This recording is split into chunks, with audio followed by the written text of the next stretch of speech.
Hey guys, welcome into this video. Glad you're joining me for this. I pray that all of you are well and that you're blessed, and hope that everything's going your way. Question for you: what do you do when your faith and reality collide? What do you do? How do you handle when faith and reality collide in your life in a negative way? We all live in reality. At least I hope we do. There are some out there today I question if they live in reality or not. But we all live in reality.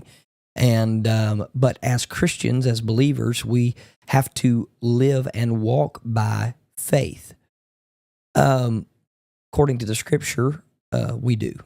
So what do we do when reality is an obstacle that seems insurmountable, and reality points and paints a picture that is negative in nature, and it looks and feels as if we're down for the count and there's no way to overcome the opposition and the obstacles that are in our way? What do we do? How do we navigate that? Well, it's in that moment that we do just what I said a few minutes ago. We walk by faith and not by sight. Hebrews 11 is full of people who obeyed in faith when the reality says, why should we do this?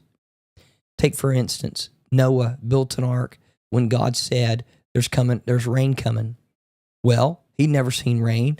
At that point, the land was watered by mist that come up out of the ground. And so he had never seen rain.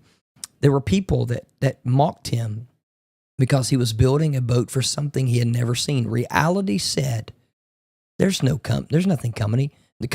His reality was negative in nature because, number one, he couldn't see what God had said was going to happen. And number two, people all around him was saying, you're crazy for doing this. Yet he built a boat in faith, and when reality and faith collided, he was spared because he obeyed God. Abram left with his father out of Ur of the Chaldees, left Haran in faith, going into Canaan land. He had a son, but before he had that son, he had another son by Hagar, and this was in reality because faith had said, you're going to have a son named Isaac, but reality says, I'm getting older, Sarah, I'm getting older. We've not had a son yet, and so let's create in reality what only can happen and be furthered through faith. So she gave him Hagar. They had a child. Because it happened in reality, Sarah gets mad at Hagar. She despises her. She's envious of her. And eventually they have to separate because of this envy.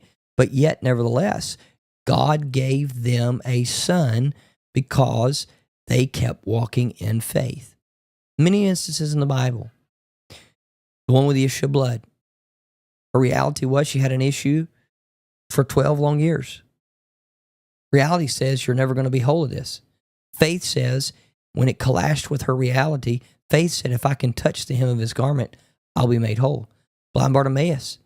Reality said he was blind, he was going to die blind. But blind Bartimaeus, when his faith clashed with his reality, he said, if I could just get Jesus' attention, everything will be okay. Many, many instances in Scripture that point to when faith and reality collide, we have a choice.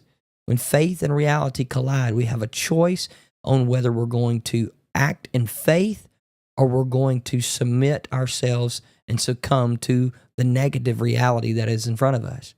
I just want to hope to help you to be able to navigate through this obstacle that you may be up against, or maybe it's not you right now. Maybe it's something that you may face in the future, but you need to make a mental note in your life that says, when I face an obstacle, when reality sets in and it seems it's over and there's no way to escape the opposition and what reality says is going to take precedent in my life, when that sets in, you need to understand you've got a weapon called faith that has connected you to God through relationship.